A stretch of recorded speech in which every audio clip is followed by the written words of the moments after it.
Welcome to the How to Be Awesome at Your Job podcast, the show where brilliant professionals share how to sharpen the universal skills required to flourish at work. Enjoy more career fun, wins, meaning, and money with your host, Pete Makaitis.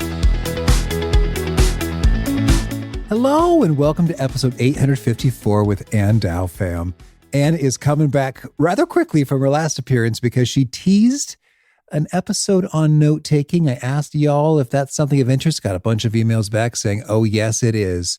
So Ann is unveiling your surprise career superpower, which is note-taking. So you'll learn 1, why note-taking is a powerful differentiator. 2, the 4-hour investment that saves you hundreds or thousands of hours over your career. And 3, how to synthesize your notes for maximum impact. So if you want to check out the show notes or the transcript or the links to items that we mentioned here, please visit us over at awesomeatyourjob.com/EP854.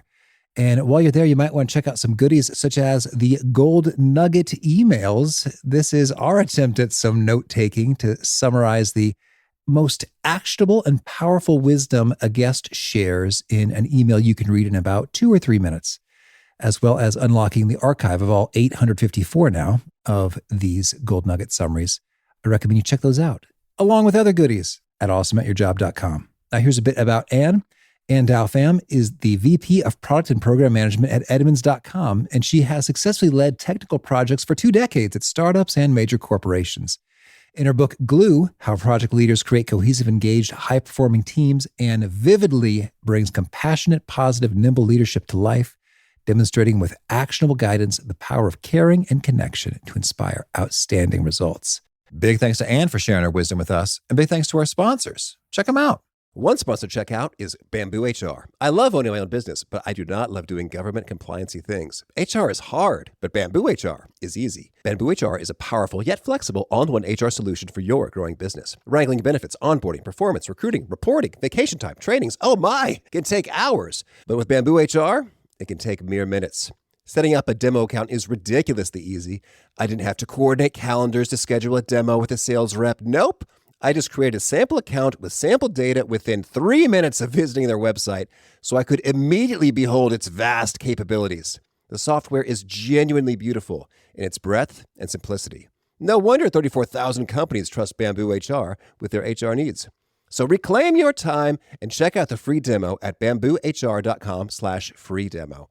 See for yourself all that Bamboo HR can do and how truly affordable it can be too. That's bamboohr.com/free demo. One more time, bamboohr.com/free demo. One sponsor to check out is EarthBreeze. I recently saw a Netflix documentary that talks about all the plastic that we throw away and we try to recycle, but it doesn't really get recycled. So I've been trying to reduce my plastic, and the most wonderful way that I've been doing so has been skipping those gigantic laundry detergent bottles for EarthBreeze detergent sheets.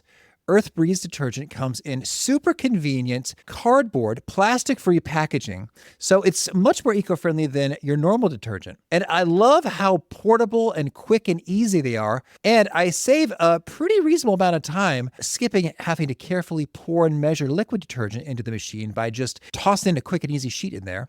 I personally like their scent-free version, so check out EarthBreeze for an easy way to get clean clothes without the plastic waste and get 40% off with your subscription at earthbreeze.com/awesome. That's earthbreeze.com/awesome. Now, here's Ann. Ann, welcome back to How to Be Awesome at Your Job. Thank you so much for having me back, Pete. Well, I'm excited to chat, and I think this may be the shortest follow-up interview we've ever had with a guest because you teased note-taking. I asked, the listeners said yes, yes, yes, numerous times. So we're back. We're talking note-taking, and I'm excited. I'm excited too. I'm always thrilled when people tell me they're excited about note-taking because I always feel like I'm such a geek when I talk about it, but it is such an important skill. So I am so delighted that some of your listeners were interested in this topic, and I'm hoping that we give them what they want. Oh, me too. And I thought we might start with, I know you use jingles to celebrate and commemorate things. Any recent jingles that have tickled you and or your teammates? I haven't written a jingle recently, but I did write a very short roses are red, violets are blue for you. Oh boy. Here. Just so that a couple here. First, Roses are red, violets are blue. Hello there, Pete. I'm happy to see you. I thought it was nice for us to be together again, so thank you for that. And then the second for your note-taking crew, roses are red, violets are blue. Note-taking is awesome, and so are you. So hopefully everybody gets excited at this point about note-taking. That's right. It's and heartwarming. Okay. All right. Okay, Anne, you mentioned in the last conversation that note-taking is your superpower. Can you tell us what's super about it and why should professionals spend time working on the skills? Well, note-taking has a ton of advantages. I feel like it's one of the most underrated skills that we just don't ever think about investing in. And for me, it's been so important to my career that I call it the cornerstone of my career. It's like that one skill that whenever I talk to people, I say, you really have to think about note-taking. And they're always like, yeah, and that sounds great, but I'm maybe not that interested. But to me, there's really a few different benefits. The first is people's perception of you. And this is something that I don't think people think about. But if you've in particular been in any sort of leadership position where you're facilitating a meeting or having a discussion with people and they see you taking notes and you're typing, and you type slowly, their perception of you is not that you're necessarily the smartest person. And this is something that I feel like goes unspoken, but if you watch somebody typing and they're like pecking at the keyboard, you might perceive that they are not as intelligent as they actually are. And that's, I don't think, an accurate representation anyway, but it does affect people's perception. In particular, if you're facilitating a meeting and you're taking notes slowly and you're slowing down the entire meeting, their perception of you is not that great. And so I think mastering good note-taking is important just to make sure that people have like a certain amount of respect for you when you're doing your job if you're taking notes. The second is, at least for me, note-taking has been something that's really made my learning process efficient. So one of the things that I do religiously in all of my meetings, take notes. Whether or not I'm going to publish them or not, I take notes. And for me, it just crystallizes my learning on things. So it's about my learning process. And I started taking notes when I was in college. I was a math major and I was pretty lazy in some regards. You don't think of mathematicians as lazy, but we kind of are. We're looking for the most efficient way to do things, or maybe we're advocates of it. Efficiency is a better way to put it. But I was also a very slow reader. I just couldn't get through textbooks. And anytime I was studying for a course and you had to read multiple chapters in the textbook, I just couldn't get through that material. And I had stumbled upon an article about note-taking. And they said, basically, if you take notes in some sort of structured format, then it improves your recall ability dramatically. And so what I did was I just started taking notes in outline format, which is like a really traditional way to do it, and in all of my lectures. And it was so effective when I was in college that I actually stopped buying the textbooks. Like I didn't read them. Oh, there you go. Yeah, I went to lectures. I took good notes and then I reviewed the notes. And most of the times the professors would cover the material that was needed from the textbook in their lectures. And so if I took good notes, I didn't actually need to purchase the textbook anymore. So after a couple of quarters, I just stopped altogether. So it saved me a ton of money. And I did well in those courses. I did pretty well. I was at UCLA and I got a pretty decent GPA coming out of college. So it was really, really effective for me and has to this day been one of the reasons why people often compliment me on my memory. They're always like, you have such a great memory. It's like, no, actually, I just spent a lot of time processing the information through note-taking, and that crystallizes my learning in a way that I feel like other people who are not participating as much will have that as an advantage. That's cool. And in your book, Glue, on the chapter about note-taking, you mention that when you are consistently taking the notes and sending them out, you're really effectively cementing the impression of being a subject matter expert to those that you're sending the notes to. Can you tell us about that? That's right. Absolutely. I see note-taking as a way to actually get informal power. And so I tell people all the time, information is power. And when you capture information and you send it out and distribute it, you start to become seen as a subject matter expert on the information that you're putting out there. There's like a misconception that you capture information, and some people will capture information and hoard it as a source of power. But to me, it's actually the opposite. If you think about, let's say, reputable newspapers or content sites, the reason that people see them as an expert is because they put their content out there. And then when people think of a topic or a question, they know where to go for that information. And note-taking happens in the same way. So if you're the person who consistently is taking notes and then sending them out and they're good notes, then people will start to see you as that person who knew this information, published this information in a place that they can go to get the information. And that shifts the dynamic from somebody who's just sort of, a bystander in a meeting to somebody who actually holds information and is somebody who has a certain amount of power and influence in the situation. Well, and now my brain is going to Bob Cialdini, who endorsed your book. Kudos. He's amazing. He's one of my favorites. We were delighted to have him on the show when we finally got him. So anyways, I'm thinking about the tools or principles of influence, reciprocity. I'm just thinking about how many times folks have been able to miss meetings, or either because they just wanted to save some time or they really had some other obligations going on, and they were able to look to your notes to really save the day. And so I'm thinking, over your career, you've done that for many people many times. And I would hope that that gives you a little bit of sway when it's time for you to ask for some help or some favors or some assistance. Yeah, I would agree with that 100%. I mean, the principle of reciprocity, I cannot even say that word, reciprocity, is another thing that I talk about in the book and also think about a lot in my career. And the interesting thing about that principle is that it's not about giving something to get in that specific moment. It's about establishing a pattern of giving and giving that benefit to other people so that at the time when you go to them at a later date, they actually are able to reciprocate and provide something back to you because they've had that good feeling from you of you giving them something. And I get this all the time, I missed the meeting. Thank you so much for the recap. I was able to catch up. In fact, oftentimes the notes are way more efficient than being in the meeting. In particular, if you don't need to be an active participant in the meeting to have the discussion, but you need to understand what the outcome is, the notes are tremendously helpful. I've had times before where, as an example, most recently, one of our legal team members was asked a question and he was searching through all of his documentation for anything about a particular discussion. And he said, the most helpful information I found was actually from this recap that Anne took. And I went back and looked at the notes. I was like, I don't remember this discussion at all. I'm so glad that we wrote it all down. In office settings, often, in particular, when you're moving very fast, there aren't a lot of people who actually document things.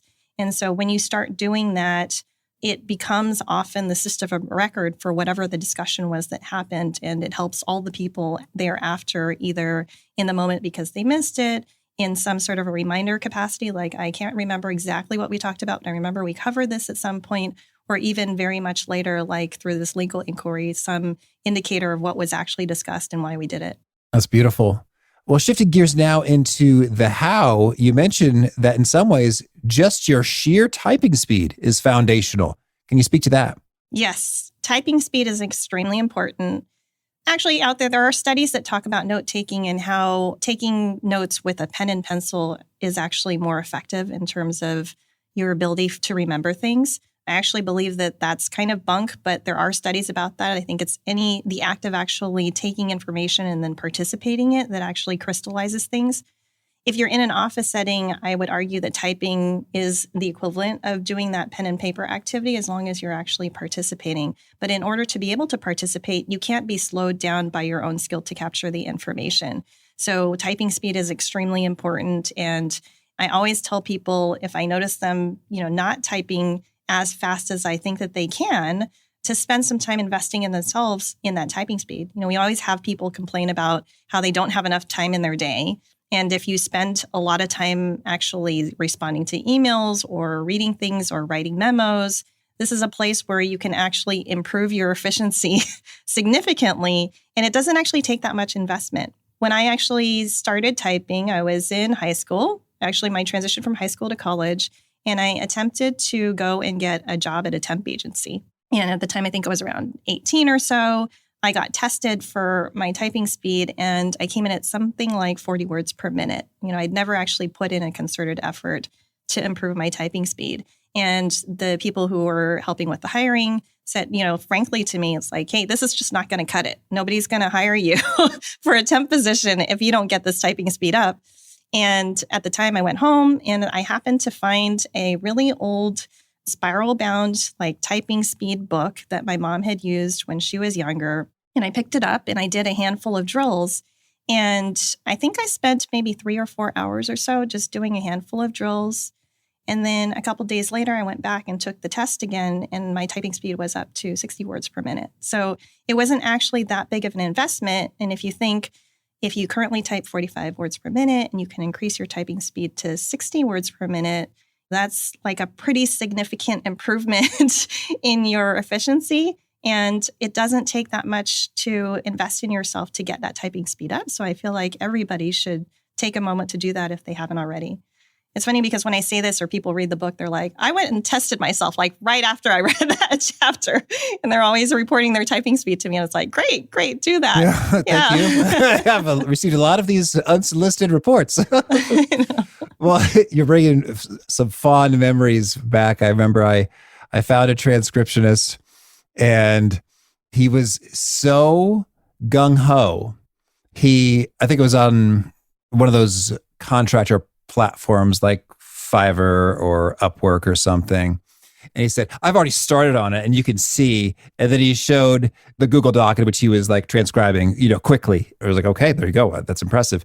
And as well as he had a video in his portfolio. It was like, look at me on typeracer.com, which is a website I've been to. Sure enough, you could type very fast. And that's impressive. And not just when you're hiring a transcriptionist, but for any number of roles. And I think there was an episode of The Apprentice back in the day. I think maybe Illinois Governor Rod Blagojevich. Why do I remember this? Maybe because it left an impression. He was typing so slowly. I was shocked. Well, and didn't it affect your perception of him? Like, oh. Well, I did. And I already knew like he's a fraudster criminal.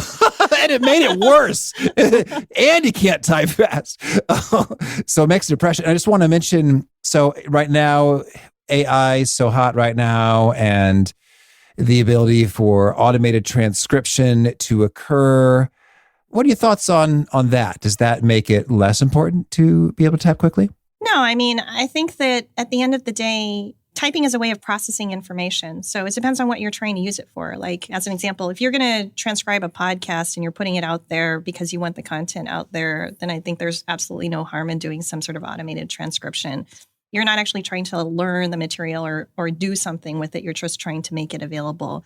But for me, the main reason that I like to do note-taking or that I practice it religiously is because it does help me learn. And so if you're taking advantage of a tool to do that work for you, you actually lose out on the benefit of processing the information. When I think about typing and taking notes, the reason that it helps improve your memory is that you're processing the information multiple ways, right? So let's say you're in a meeting and you're taking good notes. You're listening to the information that's coming in, and then you're participating in the meeting. So obviously you're likely there because you have some role to play. So you're participating and having some discussion. That's like two ways. I'm listening, I'm talking. That's another way to process the information. And then if I actually write it down, I'm processing it a third way. So all in the span of a 1 hour meeting, I've now triple processed information. And it's not just about like writing the information down, but if you actually take the time to reorganize the information or write it in your own words, then you're processing it another time, right? So you're like taking in the information and then outputting it in a way that is in your own words so that you can confirm that understanding. So all in that span of time, if you're using your fast note-taking abilities and processing all this information, that information is going to get crystallized in your brain in a way that other people who are just listening or just speaking and not taking in all of those different activities at the same time are not going to have to their advantage. So that's why you'll come out of the meeting and learn this information so much more quickly. All right. So let's say we have invested a few hours in our typing speed. It's gone up. Cool. Tremendous return on investment there. So then let's zoom in. We're in an actual meeting. We've got our laptop and our fast typing skills. I'm wondering if folks right from the get-go are thinking, is this even appropriate for me to whip out the laptop and be clanking away? Is this something that's going to be distracting, annoying? Is this more for junior people? Can you talk to us about any resistance folks might have in the moment? It's really funny because I used to work at a startup called O-Power. And at the time, I was the first person there who was a program manager. It's director of program management. And I was in charge of hiring other people for my team. And when I put out the job description, we put out an exercise. And in the exercise, it was just a handful of questions that the job applicants had to answer in advance. And one of the questions I put on there was, how fast do you type? And the funniest thing about that question was it was the most controversial and telling question on the pre-application. Some people would write back. I mean, the answers were so funny. It shouldn't matter how fast I type. Exactly. Like we did. We actually got responses like that. Like, this is not an admin job was one of the responses. Or I'm a hunt and pecker, which is like so funny to like respond that way. But people were actually offended about this question, that they felt like it was beneath them. And to me, that's really telling. One is, it's like, you should have the humility to do this work if it needs to be done on your project. So if you're thinking sort of like above that, in any job, anything that makes you better at your job, you should be willing and want to do. And so I feel like if there is like an ego there about it, you're just shooting yourself in the foot by not taking advantage of this particular skill or this opportunity to do that. But I do see resistance because there is a certain amount of ego with it. Now, I would say, though, that most of the time the ego is coupled with a lack of skill. So it's like, why would you push back on it if you could do it? It just seems like an odd combination. So we do see some of that resistance. Now, in the scope of actual meetings, and I come from a project management background, but now I also do product management work. And I'm on the executive team, and I still go into meetings and take notes. And you would think like, hey, as Anne moves up in her career, she's going to do this less. And it's like, no, actually, I'm not, because again, I think it becomes a very valuable resource. It's important for my learning process, and people really appreciate it. So why wouldn't I continue to do that? And people have come to know that I do this. They will rely on this skill sometimes, maybe too much, but they'll rely on this skill, and this is something that they can count on with me. Is, if they're not able to attend a meeting, it's like, hey, are you attending? Could you share your notes with me? That's like a huge benefit for them. And it's something that I think I'm always going to do. Okay, that's good. And no one has ever said, hey, cut it out, or looked annoyed like, your keyboard noise is such a distraction and an annoyance, Anne. No, actually, and I do have long nails, so I do clank a little bit on the keyboard. Now, if I'm in a meeting, on a Zoom or something, you can hear the clanking, then I'll, mute myself so that it doesn't happen. The only thing I would say is like, if you're maybe in a one-on-one situation and you're sitting there staring at your computer while you're taking notes, or you're concentrating so much on that, that's not a great situation. Some of those smaller form meetings, you might want to pay more attention to the conversation, or you might at least give a prerequisite or preamble before you actually start taking notes. Like, hey, I'm going to be taking notes, but the reason I'm taking notes is because I'm listening to you so intently, and I want to make sure that I'm capturing this information. So you can give that up front so that people know that that's important to you for the purposes of this meeting. I've actually participated in interviews with companies before where the interviewer, it was just me and him, and he said, hey, this is a part of my process. So just know when I'm like staring intently into the camera, I'm taking notes, and it's not you. It's because I'm really trying to listen and make sure that I captured everything. So I think you can phrase it in such a way with whoever you're meeting with to let them know that this is an important part of the process and that's why you're doing it. And that should cut out any hesitation for you taking on that task. Okay, so we got the typing speed up. Hesitations are behind us. We're in the moment. What do we actually do? So there's a couple phases in the book. I break this down on note-taking. In the very beginning of a project, oftentimes you'll start a project and not actually know what's going on. And so if you're in a meeting and you're trying to facilitate and you're trying to take notes, sometimes that's very difficult. And so I call this phase the fake it till you make it phase. And the idea here is you're listening intently, you're asking questions when you don't understand things, but you're trying not to slow down the discussion or the meeting. And so one thing you can do is if there are things that you really need clarification on, you can sort of jot them down. Sometimes I'll create like my own private note section, like note to myself, ask about this later because I don't want to slow this down.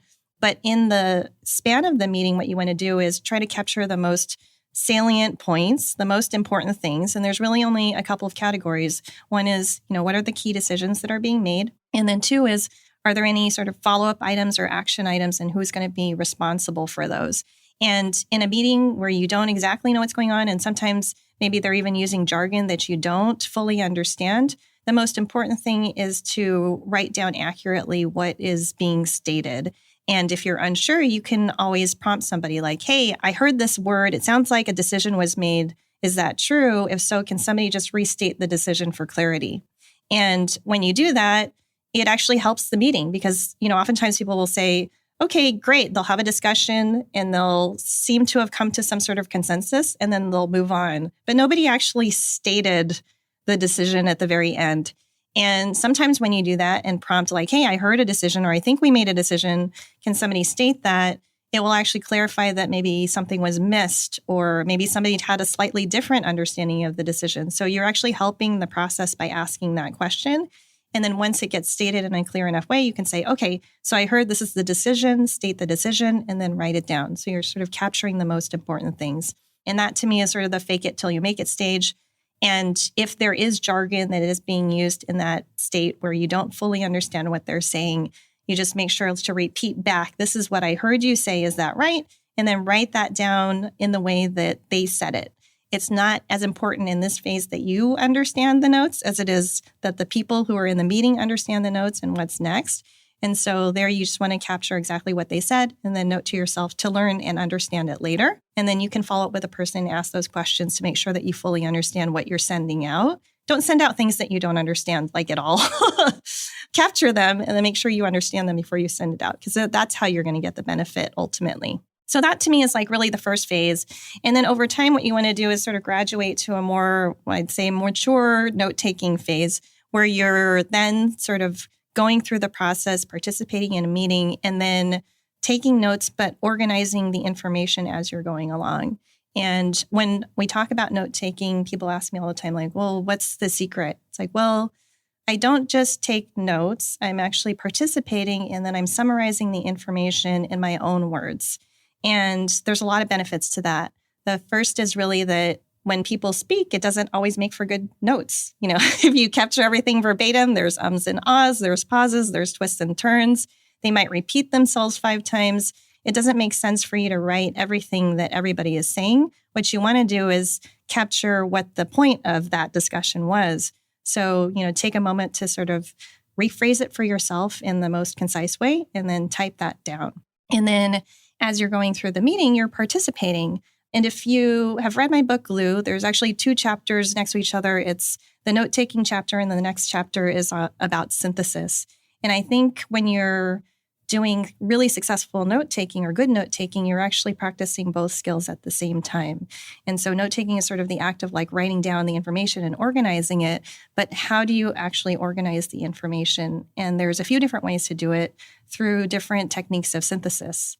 And the simplest way of synthesis is to actually just try to sequence things. So like if somebody's describing a process or a plan to do something, you're kind of like sitting there and trying to write these things down in order. So as people are talking through it, it's like, okay, we needed to do step 1. Okay, great, I captured that. And then suddenly they're talking about step 2. And then it's like, oh, well, actually, there's something that needs to happen before that. So then you sort of like reorganize that information and sequence it in a way. Think of it as like, I talked to my mom about recipes that she cooks, you know, for Vietnamese food. And sometimes she gives those steps in out of all different orders. You know, like she doesn't have anything written down because a lot of Asian cooks don't. They don't have recipes. They kind of just like feel their way through. And when she conveys the information to me for how to cook something, I step back and go, okay, I heard you said this, this, and this. And I'm like writing those down as if they were instructions that I could follow later. And that is a way to sort of synthesize the information. So when you're taking good notes, you're doing that. You're not sort of just capturing anything as it comes along because then your steps may not be all out of order. You're actually synthesizing them into something that's useful and structured. And that to me is like sometimes hard to do, but if you practice it over time, you get really good at it. And when you're doing it as well, it also helps you identify if there are gaps. I think in the book I give an example about cooking chicken pho as a recipe. And my mom's giving me these instructions and she says, you know, like, hey, you've got these vegetables, you need to chop them up and then you need to do X, Y, and Z. And at the end, after I write it all down, I realize I didn't do anything with these vegetables that I chopped up. What do I do with them? But if I didn't sort of sequence the information out, I wouldn't necessarily realize that the vegetables didn't go anywhere. And so then it's like, hey, Mom, I missed the vegetables. Where do they go? It's like, okay, well, you add them at this point in time. It's like, okay, let me slot that in where it needs to happen. And so that like active synthesis really helps you make sure that you fully understand the information. So when you're capturing the information and then ultimately sending out, you know that it's like 100% accurate and you've helped identify potentially gaps in the information that you've plugged in as a part of that discussion. So sequence is fantastic in terms of how do I do this thing? And in the course of a meeting, we say, oh, we should do this. Oh, but first, I guess we got to do that. Oh, but that's really going to be contingent on this. And so then that really is super value added in terms of we had a jumble of discussion. And then what's coming out the other side is, oh, here are the 6 steps. 1, 2, 3, 4, 5, 6. You made it look easy, Anne. Cool. So that's one style or approach of synthesis is sequence, chronology. Are there any other key frameworks or schemas that are handy when it comes to synthesizing? Yeah, another active synthesis that I describe in the book, I call it inference. And so this is like a really simple technique where you try to collect multiple pieces of information and then you try to extrapolate another piece of information out of that. So one of the mistakes that you'll make maybe early on when you're even participating in meetings, regardless of whether or not you're taking notes, is you just take statements at face value. So it's like, Anne's going to go on vacation this week. Pete has Anne scheduled for a podcast this week. Those are 2 pieces of information, right? Mm-hmm. Now, if you're not thinking about them, you just write those 2 pieces of information down. But if you're thinking about them, you realize Anne's on vacation this week and Pete's got a podcast. Well, Anne's not going to make that podcast. And we need to reschedule it. There's like an extrapolation that happens. And sometimes those seem super obvious. But when you're in a meeting and when you're in a lot of meetings throughout the day, oftentimes people are only participating and thinking about their one piece of it. So I might only think about my thing. You might only think about your thing, and nobody's connecting the 2 dots together. And so the act of inference is take those 2 pieces of information, and then if you dare, extrapolate and make another statement, a conclusion based off of that, just to make sure that you understand what the result is, right? So it may be in this specific example, we say, oh, Anne's not going to be there for the podcast, so we've got to reschedule it. And I might say, oh, no. Pete's so special that I'm going to come out of my vacation and I'm going to take this call with him so that I can be on this podcast. And you're like, okay, it all worked out. So the extrapolation was incorrect in that statement, but we clarified something that was really important that everybody missed and nobody said it out loud. That's fun. And so to me, that's a great skill and it's really simple. The one thing on that skill that you have to be okay with is getting things wrong. And I think in note-taking in general, or any sort of synthesis, you have to be okay with getting things wrong and having people correct you. And it's not until people have corrected you enough and you've got it right in the way that you've written down that you know that you understand the material.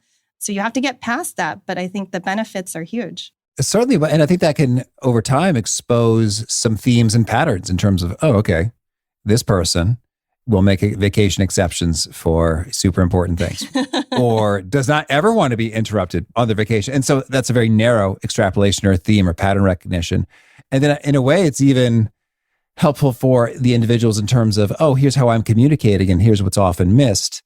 Okay. And you mentioned that when you are taking your notes, what you want to record the most critical things, such as the decisions made and the action items, who will do what by when. Can you, to what extent do we want to share the key considerations of those decisions? Because sometimes those conversations are quite meandering and they land on a decision. And sometimes they're quite clear. Oh, this critically hinges upon 4 key inputs. So how do you think about note-taking in these environments? Yeah, I mean, I'd say it's kind of an elevation of note-taking. So if you're in the beginning and you're still just trying to like keep up with the Joneses in your note-taking, then it's fine to capture just the most salient points, meaning the key decisions and the action items. I think that's like the minimum that you really want to capture in order for your notes to be useful to others. But once you progress to being able to extrapolate and organize information in your note-taking, and ideally doing that in real time because you're participating, then you do want to be capturing the why. And I think that is one of the biggest things that helps you actually remember the material is understanding the why. It's very difficult to just understand or remember words verbatim, unless they're maybe in a song or like the alphabet, or you have like some sort of moniker for them. But when you actually understand the underlying reason, you don't actually have to necessarily understand or remember the outcome. You can kind of reason your way there, if that makes sense. A similar example from memory was when I was in high school, I took the Calc BC test to see if I could get credit for my calculus course. And our teacher had covered this concept called the trapezoid rule, which is a way to calculate the area of a particular shape through an integral. And he explained how it was actually put together. So like when you actually do the trapezoid rule, basically what you do is you take a line of the curve and then you split it into trapezoids. And then you add all the trapezoids together, and that's how you actually come up with the total area below the curve. This is like me super geeking out on the math side of things, right? But when I got to the AP test for this calculus exam, the first thing on the test was this trapezoid rule. And I remember coming out of it and everybody was like, oh my gosh, does anybody here remember the trapezoid rule? Like, how could you possibly remember that? And it's like, well, I remembered how he explained it to me. I remembered that you had to actually create trapezoids, and I know how to calculate the area of a trapezoid. So I just kind of was able to derive the formula as I was going through. I know this is like, that was such a geeky example, but it's stuck with me so much because I remembered like, well, because he explained the why and I understood how it worked, I didn't actually have to remember the formula at the very end. And so to your point, if you're going through and you're having these conversations, if you can capture the why, participate in the why, then you may not even need to remember the outcome, because if somebody's asking, you can say, oh, well, I remember we talked about this and that, and this was good. And so the conclusion must have been this. And I think that that's very powerful as well, to have that information so that you can reason through those things. That's really good. And I find that when I don't have an understanding of a why, or the why is just nonsense to me, I have a hard time remembering anything associated with a conversation or anything there. So that's really insightful. It's like your brain almost discards the information. Yeah. It's like a superfluous piece of information. And you're just like, that didn't make sense. It didn't fit into like the puzzle pieces in my brain. So I'm just going to kind of toss it out. And then once you truly understand that, whether or not you agree with it is a different question. But if you at least understand the reasoning that got you there, then typically you're going to remember the answer. Okay. And then any tips when it comes to shorthand or organization or sending them out or platforms? I mostly advise people to use the tools that are most easy for them to use. You want to use what's most comfortable for you. So this is like a really simple example, but at my office, we used to have computers in the room, in the conference rooms for our meetings. And then you could also bring your laptop and plug it in. And one of the things that I would do pretty regularly is I would bring up the conference room with the computer and then put my notes document up on the screen so that people could see it.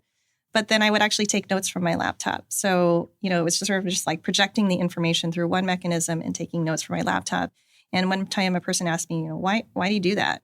It's like, well, I type much faster on my laptop because the keyboard is like a keyboard that I've practiced on. The keys are a certain height. I'm just like much more comfortable there. And it's such a small tip, but it's like, if you are much faster on your laptop, then go ahead and use that as advice. And similarly, if you're, very familiar with a particular word processing program, if you much prefer Word over Google Docs or something like that, use the mechanism that you think is going to be the fastest and easiest for you to use. Then if you send them out, you might want to translate them or post them somewhere in a shared document, depending on what your company uses. But I'd say when you're at least capturing the information, use the device and tools that are most comfortable for you. All right. And when you mentioned your book, when you send them out, you want to do so as promptly as possible.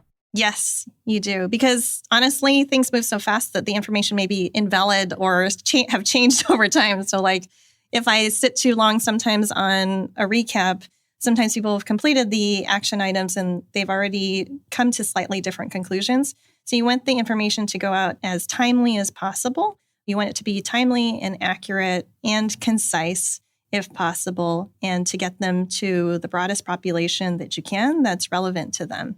All right. Well, Anne, tell me anything else you want to make sure to mention before we hear about more of your favorite things?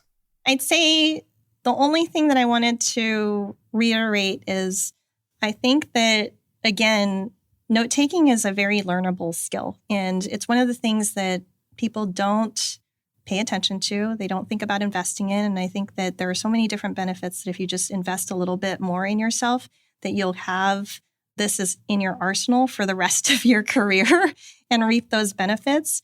And I feel like the only thing you need to get over is if you don't type very fast and don't practice the skill often, just to let your ego get out of the way and spend a little bit of time and know that it's going to benefit you over the course of your career.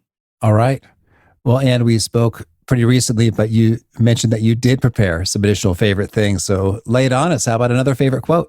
So recently I was reading a book called Be Water, My Friend by Shannon Lee. It's a book about the philosophies of Bruce Lee. And my favorite quote from the book is, "The usefulness of a cup is in its emptiness." And maybe this goes along with that sort of theme of getting out of your own way. One of the things that they talk about in the book is there's a proverb about a person who is meeting a sort of a Zen master, and he's talking about something and the Zen master is trying to give him feedback, but he's not listening to anything. And so the Zen master takes tea and starts pouring it into a cup, and then the cup starts overflowing. And the person says, the cup's overflowing. It can't hold any more tea. He's like, well, how can you learn anything if your mind is already full? And I love that quote because it reminds me, if I'm sort of struggling with something, maybe it's because I have a preconceived notion or something. My mind is too full that I can't receive the information to understand the truth. And I feel like when I get stuck, I'll often think about that. Like, is there a way that I, again, could be looking at this differently, or sort of letting go of some particular assumption or reservation that I have in order to get out of my own way?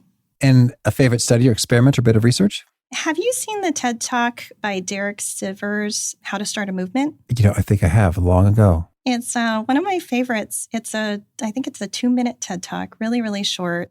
And what I love about it is it's entertaining as well as it packs a punch of a message. And basically, he shows a video of a person who's sort of like dancing like a crazy person on a hill. And it's like a hill with a bunch of people who are sort of sitting. Maybe it's like a picnic or a show or something. And there's one person who gets up and he starts dancing.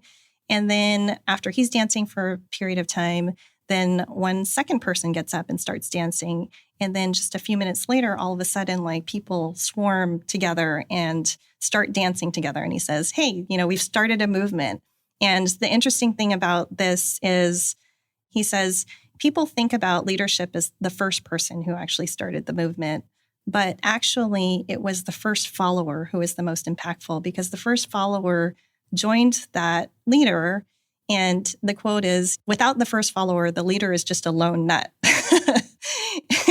And I love that because it stresses the importance of being not necessarily the person who's typically designated as a leader, but a leader in a different capacity. And in a way, I think note-taking is kind of similar to that. Sometimes you're offering support in your role, and when you offer support, it offers a different kind of leadership. And the first follower is actually the person who helped create the movement. Without the second person, there never would have been a swarm of other people. So if you haven't seen the TED Talk, I highly recommend it. It's not exactly a study, but the message packs a powerful punch. Okay. And a favorite book? I was thinking about different books. I read books in all different genres, and kind of in the note-taking theme, I actually have 2 favorite books on the topics of writing. And these were books that I read when I was writing Glue. The first is On Writing Well by William Zinsser. And it's a book about writing nonfiction. He actually talks too about, if you're writing in business, but you're not like a person who's aspiring to be an author, how important it is to be able to express your words concisely. And I found that it was just such an impactful book, not long at all, but just packed a great message. And the second book on writing is by Stephen King, an author that I'm sure everybody's familiar with, called On Writing. It's more about writing fiction, but I think both of them just teach you that there's so much more to learn in the craft of writing. And while note-taking isn't the same as writing a book, I think it just reminds you that there's ways that you can always improve what you're doing, and something that you're doing every day on a daily basis in your jobs. And a favorite tool? It's funny because I've been saying, I really like typing, so I like to do everything electronically, but my favorite tool is actually Post-its, Post-it notes. Mm-hmm. I love Post-it notes. When I have lots of tasks that I need to do, I've got lots of Post-it notes all over my desk. In fact, you can see when I'm really busy because I'll have lots of Post-it notes everywhere. But I use them for facilitating meetings if you're doing sort of any in-person discussion or any sort of brainstorming or clustering exercises. I love all of that. If you're doing timelines, it's easy to plot things out in a timeline. Or in the case where you maybe don't want to take notes, or you have the luxury of having people in person and you want to sequence information, this is great. You can write a Post-it, you can move them around. It's wonderful. I love them so much that people will joke sometimes that I must have invested in 3M. Okay. And a favorite habit? I read a lot. Okay. I read a lot. And I feel like that people forget that they can read to get information. And probably not your listeners. I think maybe they do like to read, and you have a lot of guests who are authors. But one of the things that I find so beautiful about today is that you can learn about almost anything you want to learn about because there are so many resources out there through videos, through blogs, etc. But I love reading books. I feel like people gravitate now to online content for a lot of things, or short-form content, but I feel like there's nothing better than like a really well put together book. And is there a key nugget you're known for? Outside of being a lover of note-taking and a lover of Post-its in the book, and the other things that we had talked about in the last podcast I did, people do talk to me a lot about this idea of not having to have a project plan when you're a project manager. The other thing that I often get asked about is this methodology I introduce in the book about project management called CALM, and it means closely aligned, loosely managed.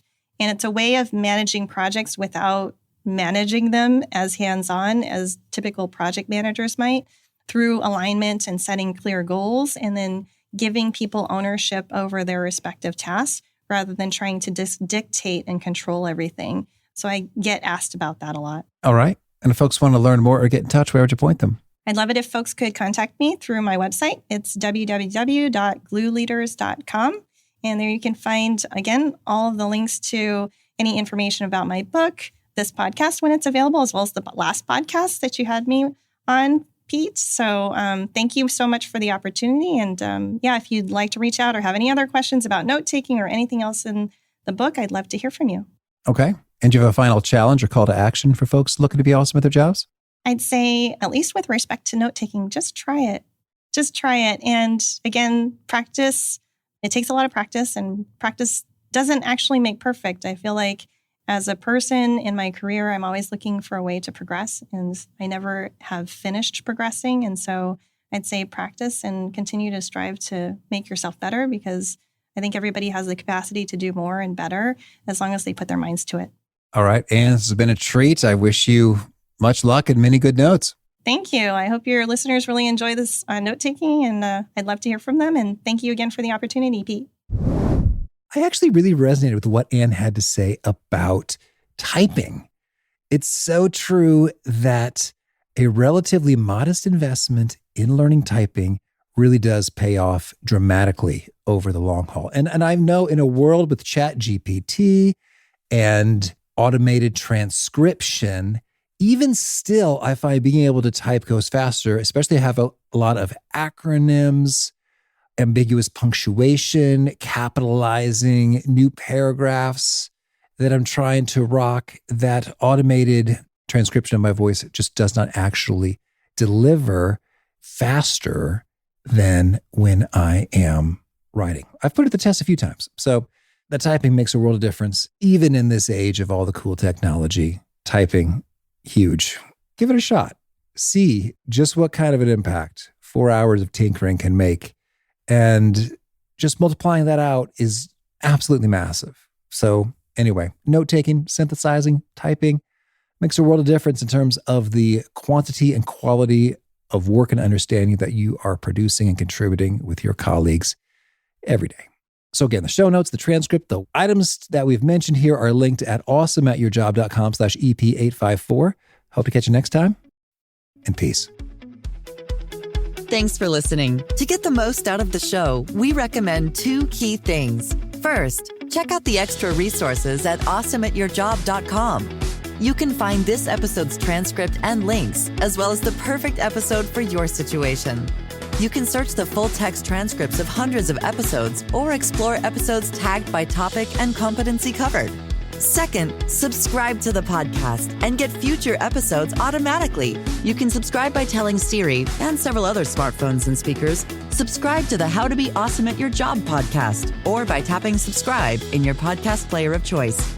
If you'd like some extra help figuring out podcasts and how subscriptions work, visit awesomeatyourjob.com/subscribe for guidance. Hope to catch you on the next episode of How to Be Awesome at Your Job.